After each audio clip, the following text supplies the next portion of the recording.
আজ এক ধাক্কায় অনেকটাই নিম্নমুখী সোনার দাম কমায় নিম্ন মধ্যবিত্তদের দারুণ সুযোগ। তাই বন্ধুরা, আমরা এই ভিডিওতে এখন জেনে নেব আজকের গহনা সোনা 22 ক্যারেট গোল্ড এবং পাকা সোনার 1 গ্রাম ও 10 গ্রামের দাম কি রয়েছে। তার আগে ছোট্ট একটা রিকোয়েস্ট, যারা এখনও চ্যানেলটি সাবস্ক্রাইব করেনি, প্রতিদিনের নিয়মিত সোনার দাম জানতে চ্যানেলটিকে সাবস্ক্রাইব করুন, পাশে থাকা ঘন্টাটি বাজিয়ে রাখুন। ভিডিওটি ভালো লাগলে অবশ্যই লাইক করবেন। সোনা ছাড়ালো 94,000 টাকা, রকেটের গতিতে বাড়ছে সোনার দাম। এবার আমরা দেখে নেব আজ 24 ক্যারেট গোল্ড অর্থাৎ পাকা সোনার বাজার দর কি রয়েছে। আজ 1 গ্রাম 24 ক্যারেট গোল্ড অর্থাৎ পাকা সোনার দাম রয়েছে 9,840 টাকা, যা গতকাল ছিল 9,758 টাকা। 1 গ্রামের উপর আজ 82 টাকা মূল্য বৃদ্ধি পেয়েছে।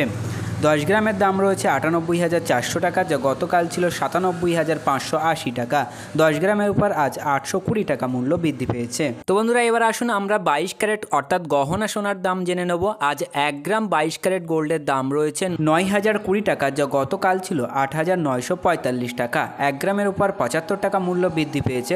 10 গ্রাম গহনা সোনার দাম রয়েছে 90,200 টাকা, যা গতকাল ছিল 89,450 টাকা। 10 গ্রামের উপর আজ 750 টাকা।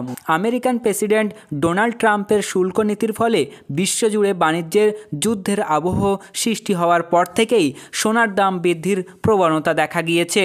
মাঝে কিছুদিন দর কমেছিল, কিন্তু কলকাতায় গত 4 দিনেই দাম বেড়েছে 5,000 টাকা।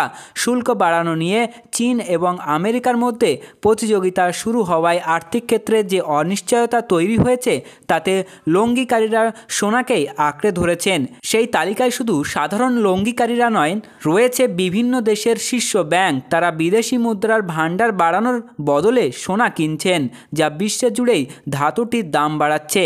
এদিন বিশ্ববাজারে আউন্সে 24 ক্যারেট সোনা ছিল $3,239। 5 দিনেই বৃদ্ধি পেয়েছে প্রায় $229। সোনার দামের আকাশ ছোঁয়ায় বিরূপ প্রভাব পড়েছে গয়নার বাজারে।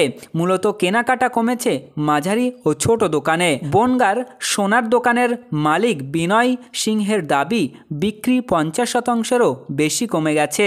ছোট দোকানগুলির সংগঠন বঙ্গীয় স্বর্ণশিল্পী সমিতির সাধারণ সম্পাদক টগর পোদ্দার বলেন, কেনাকাটা পুরো থমকে। তবে বউবাজারের গিনি এম্পিয়ারিয়ামের ডিরেক্টর বাবুল দে বলেন, বিয়ের মরশুম চলছে, তাই খদ্দের একদম নেই তা বলা যাবে না। আগামী 15 এপ্রিল পয়লা বৈশাখ ও 30 এপ্রিল অক্ষয় তৃতীয়া, এই 2 দিনে সোনা ব্যবসায়ীদের কাছে গুরুত্বপূর্ণ। সোনার এই চড়া দামে তখন বাজার কেমন যাবে তা নিয়ে এখন চিন্তার বিষয়। তো ফ্রেন্ডস, এই ছিল আজকের গুরুত্বপূর্ণ আপডেট। পরবর্তী আপডেট দেখার জন্য অবশ্যই চ্যানেলটিকে সাবস্ক্রাইব করুন।